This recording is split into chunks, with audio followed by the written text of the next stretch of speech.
Você já parou para pensar como é o dia a dia de um professor? Não saia daí, daqui a pouco eu volto e conto para você.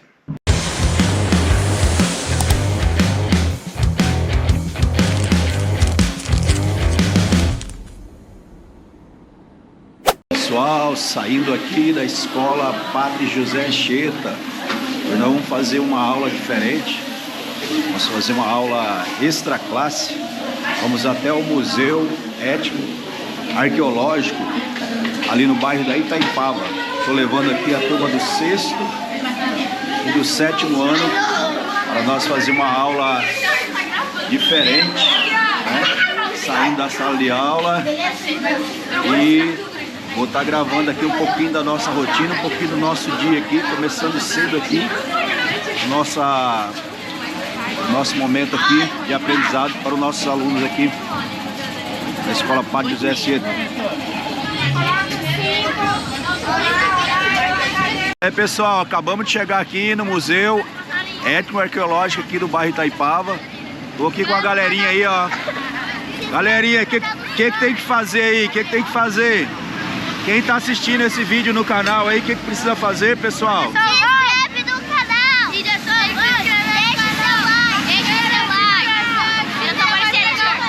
Vamos lá então. Vamos lá para uma aula magnífica hoje, né? No Museu Arqueológico aqui da Itaipava. Estou aqui com as turmas do 6º ano e do 7º ano aqui da Escola Padre José Anchieta, onde eu trabalho ali com os meus alunos. E hoje nós estamos aqui então para fazer essa aula aí, extra classe, mostrar um pouquinho da nossa rotina, como é o nosso dia como professor de sala de aula. Você que está chegando aí no nosso canal, fique conosco aí para você acompanhar um pouquinho aqui como que é a vida de um professor, né? E como que é a nossa rotina. Pessoal, estamos entrando aqui no Museu Arqueológico, onde os alunos vão ter uma aula ali importante ali sobre os primeiros povos que habitavam aqui no estado de Santa Catarina. Como eu falei, a 600 metros daqui tem um sítio arqueológico que guarda a memória aí dos nossos primeiros ancestrais, né? Os primeiros povos que habitavam aqui, segundo os historiadores e arqueológicos, mais ou menos aí há 5 a 6 mil anos atrás, eles já estavam aqui, bem antes então dos nossos colonizadores portugueses, né? Então vou estar mostrando para vocês aí um pouco da nossa rotina, né? A gente oportunizou esse momento para que os alunos tivessem uma experiência diferente hoje, trazendo eles aqui para o Museu Arqueológico do bairro de Itaipava. Do Egito. Por exemplo, do Egito, né? Esse é um exemplo que ele deu. O que mais que vocês sabem sobre arqueologia? Muito obrigado. O que mais vocês sabem sobre arqueologia? Qual é o nome desse esqueleto? Rosalvo. Oi, Rosalvo. Depois eu vou contar a história dele para vocês. O que mais vocês sabem sobre arqueologia? Tudo arqueologia. Ele falou um pouquinho, mas tem mais coisas para a gente falar sobre arqueologia. Os arqueólogos são quem estudam a história antiga? É uma das coisas que a gente faz. Parece uma boca de O tubarão. que mais que a arqueologia faz, né? Vamos tentar explicar um pouco mais isso. Como é que o arqueólogo trabalha? O que vocês sabem sobre arqueologia? Né? O que é importante para a arqueologia? Coisas antigas, que coisas? Crânios e vestígios antigos das pessoas que moraram aqui antes. Exatamente. Ela falou que é o fundamental do objeto de estudo da arqueologia. As pessoas, né? A cultura deixada pelas pessoas, os nossos antepassados. Né? Para a arqueologia, ainda bem que ninguém falou sobre fósseis. É muito comum quando eu pergunto, os colegas falarem: estuda os fósseis. Não, a arqueologia não estuda fósseis. Quem estuda os fósseis é a paleontologia, é uma outra ciência. Né? Para nós, como a colega falou ali, o que interessa para a arqueologia são as pessoas, é o ser humano, né? O que o ser humano deixou de história. E como é que a gente conta, lembra que vocês falaram sobre coisas antigas? Sobre a nossa história. E como é que o arqueólogo conta essa história? Através dos objetos. Né? O arqueólogo lida principalmente, vou falar mais da pré-história, principalmente com a pré-história. Vocês sabem, era um momento do passado dos indígenas. Exato.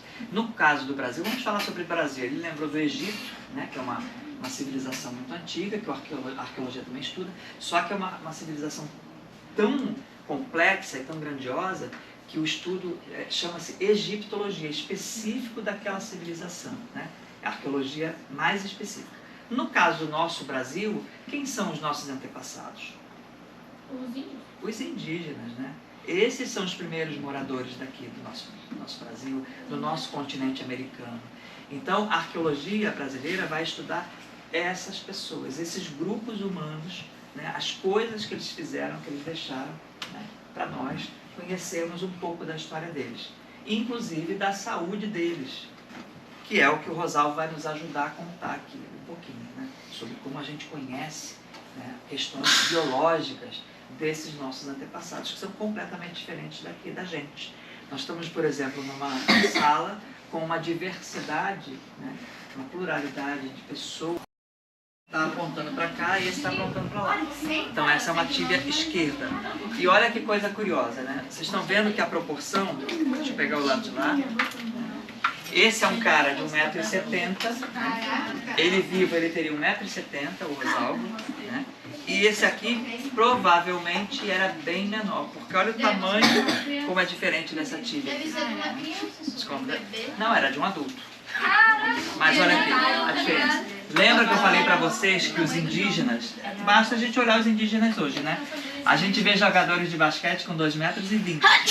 Não existe indígena com 2,20 m. Os indígenas são mais baixinhos. Eles têm, né, uma questão genética, biológica, de tamanho menor. Imaginem os da pré-história. Os da pré-história, eles eram bem baixinhos, né? Eram assim como eu. Em torno, um homem, em torno de 1,55 a 1,60, a média de altura, né? Enquanto a nossa média, só no Brasil hoje a nossa média é 1,75, geralmente os homens são mais altos, né? E as mulheres na pré-história em torno de 1,35 a 1,40. É muito pequenininha, né? É do tamanho de uma criança hoje nossa. Então, os ossos também, né, refletem esse tamanho. A gente consegue ver a estatura através do tamanho do osso.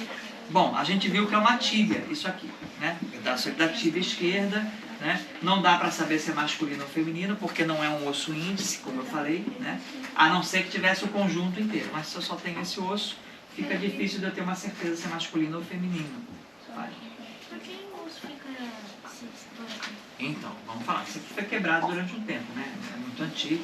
Mas, se vocês observarem, lembra que a gente agora vamos falar da idade. Ó, a gente achou esse osso aqui, mas dá pra gente ter uma ideia da idade dele. Não dá pra saber se é masculino ou feminino, mas a idade dá. Porque ele tem essas regiões que eu falei que são importantes. Que é a epífise, né? A cabeça do osso, e o corpo, que é a diáfise. Só que a gente está vendo que já é um osso inteiro. Então, ele já não é mais uma criança, né? Porque ele colou tudo.